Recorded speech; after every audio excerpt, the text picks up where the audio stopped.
Okay, mga kasama, gracias kasamang Herbie Ventura, estaba alive desde na grandstand lo na, Manada. Kung pwede ulit, Herbie Caliente ngayon, no? Oo. At tama agwa priyo. Bisita ka to, mga mucho kat agwa na, para di man rin dehydrate. Correct, pati paano na subnutrition. Oo, okay, baka mag-heat stroke to. Week of Peace no eh. Week of Peace. Yes, nakika na itong tabi na live na studio. El Hijo del Man of Peace. Wow, bonito. Diba? Ito may tutos wala. Man of Peace, el yung itata antes conocido como Man of Peace, y antes LPP chairman, el anak di Ulbert Ulama Tugong, si Joey Tugong. Sir, buenas otra vez, aquí na Kuskus Baticos. Okay, buenas tardes contigo, Chody, y también Joel, y también ang mga radyo oyentes niya. Once again, I would like to greet them, Bismillahirrahmanirrahim, Assalamualaikum warahmatullahi wabarakatuh, mga tanunod ko Muslimin, and buenos dias na di ako hermano Cristiano. Now, you said about the week of peace, and I am reminded, Joel and Jody, about my late father. And I always talk about my late father, not because not because he is simply my father, but I want to continue the legacy of my late father, and that's precisely why we have the Baptugong Peace and Development Foundation. The catchy word is peace. Now, sabi mo kita todo antes, tiempo the 70s and 80s and even the 70s, 80s and 90s, my father was out there advocating for peace. If there is one person in Region 9 and probably including in Mindanao, he served as an ambassador of goodwill because he wants the Muslims and the Christians to be one and united. Amo kita sinisita kina region di aton. And pasaya Manila, so iyo tamen, this you eldest son, I would like to continue that advocacy for peace, because it is only through peace that we will have a better place to live in. The economy will be stimulated, and we can move forward if there is peace in this region. Challenge gani ngayon sa Lola kay abla to maskin nung kailan kita admiti, siyempre taso sa mga hindi buwan kosa akin na Mindanao. Pero bueno, sa kay kita mga peace advocate, akal mga takontinuhan kaya para pwede kita mag-obtain ko na real peace gayon tanda sila. Like sir, si Sir Joey, di ba? Yes. The peace, peace, much as we have a lot of peace advocates. Sometimes to me it becomes a cliche. Okay, when I say cliche, answer kita sa peace, peace, peace. If the government is not going to exercise its political will, if the law enforcement authorities is not going to enforce the law, if our political leaders will oppress our people, government will not listen to the people, then we will not achieve peace. Now, peace can only be achieved through education. And I'm going to say, uno tamen parte where our foundation is coming in, and yun tamen as Presidente del Basilan World Association, in my humble capacity, tabolbi kada anyo, I always communicate with everyone to talk about peace. We can only achieve peace if there is mutual understanding. Kaya sabi mo na ustedes, aquí na rin yung na sa Buango, na Basilan, wherever we are, we come from different tribes, different creeds, different religions, different idiosyncrasies. But we can only, gel or unite if we have mutual understanding. Okay, peace can never be achieved by only one group. It should be united and one. Okay.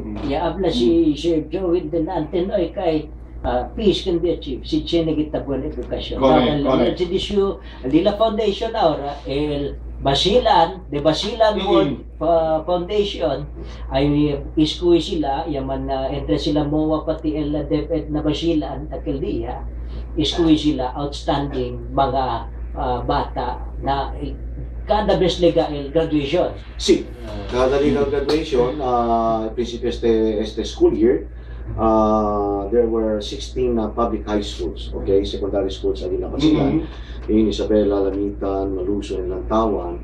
Automatically, El Valedictorian will receive the Bob Tugong Academic Excellence Award, while the President of the Student Council or Student Government will receive the Bob Tugong Leadership Award. Now, we have to recognize the efforts of our younger generation because they're the hope of the future. Because we lack political leaders that we can look up to, because as you know, and I'm very consistent, and I'm sorry if I say this all over again and again, that our political leaders, they're not leaders in their own right. They don't lead their people, they only lead themselves. They're corrupt, they're so incompetent. They're the one breaking the peace, okay? And they're the one, the breakers of the law, okay? Mga abusado, things.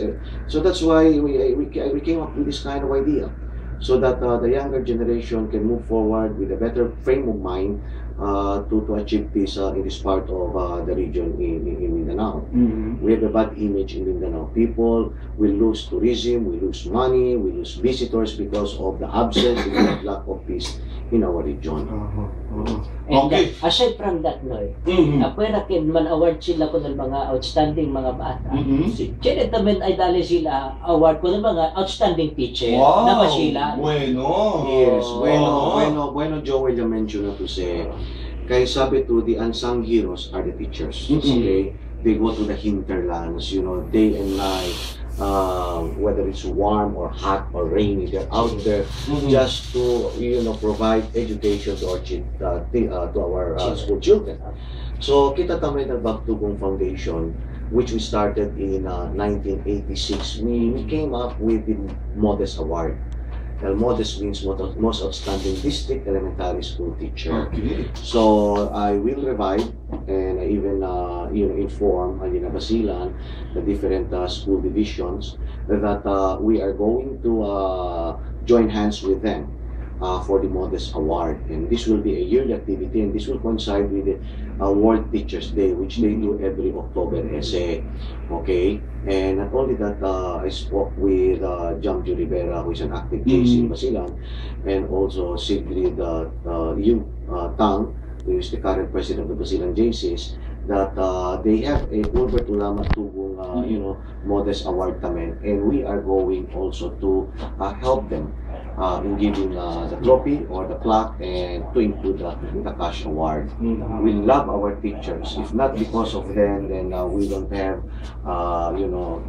younger generation moving forward with the right frame of mind, thinking about peace in this region. Yes. Okay. So, Asian mga activities, porque kada beses sila mga bakasyon na kita. Hindi litang bakasyon na bla mampasyat ala. Sino ta? Tabi peneliki, chenele ko siya taas sa trabaho para del Ila Foundation, del Basilan World, and the Bagtugong Foundation. Okay. I'm sure ma-inspire ka say, lang ako ng mga maestra, pati ko ng mga estudyante.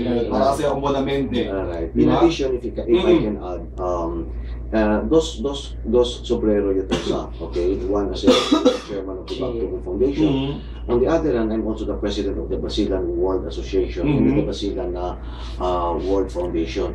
Na bininda din niya taming para ayuda taming kami in whatever way we can ayuda Basilan, because government alone cannot do much. So we will have a medical mission hopefully next year. Joel, we were there. That will be around September. And not only that, we have some project tie-ups with the Department of Education, the Basilan National Red Cross Blood Bank, and the Eskwela Out of School Youth and Adapt School Program. We are going also to involve ourselves in that area. So we want to make an impact. Maskin talya kami in America, even though we migrated to United States, and yet our heart, our compassion for the people of Basilan is still there. Tapensa kami kanila. For the most part, since yung mga presidente, and I already made it a statement that Elvis Teres anak si Joey Tugong, ang anak niyo, Joey Tugong Tamagod niyo, I will be I will be there in the States, not permanently, because I cannot abandon our people. Correct. And I've seen our people, how depressed they are, how unhappy they are, the morale is very low. And I'm coming in here just to help them, give them a moral boost. So that is also that area, as the chairman and president of the Basilan World Foundation, we want to help our people in Basilan. Okay. Now, gracias Sir Joey Tugong, and for coming. we look forward kung manunta kami contigo next year. Yeah, next year. And muchas gracias po Joel, Jody, for this rare opportunity that I was Teres Kanamon. If not because of you, in my radio, TV interview I had in Basilan also, very contentious. I also discussed about the Bangsamoro framework, and it is a good one. So, historical na cable, and hopefully I will appear with Nung Ajir also this Saturday, Cuentas Claras, Hotel Politica, whatever, etc. And hopefully we can discuss about the Bangsamoro also, because yung nagyato mga Kristiyano kami, hermano y hermana, they are fearful. What would happen to them with the Bangsamoro framework or agreement that we had with the MILF. Okay. Gracias otra vez kung Sir Joey Tugong Akise live na kuskus batikos. Nabira na di amon mga kasama, di Lola Paolaya, di kanya nga tamang problema, dali solusyon. Dali ba solusyon? Si Lola P, aki na siyempre mga kasama na kuskus batikos. Tatak alas 8:46. Thank you very much. So Joey will keep in touch. Antes ko sabi, okay. Si Jody, kwanto kami sa Amerika? Sige mo tayo, sige mo Hindi pasa na quad, medical.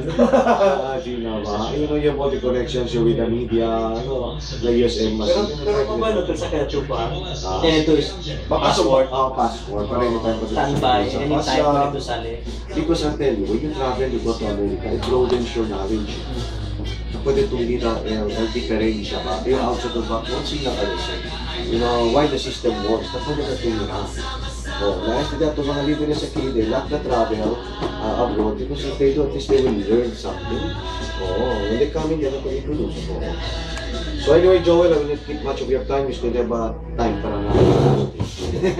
Thank you. We're gonna take pictures. Come on, Joel.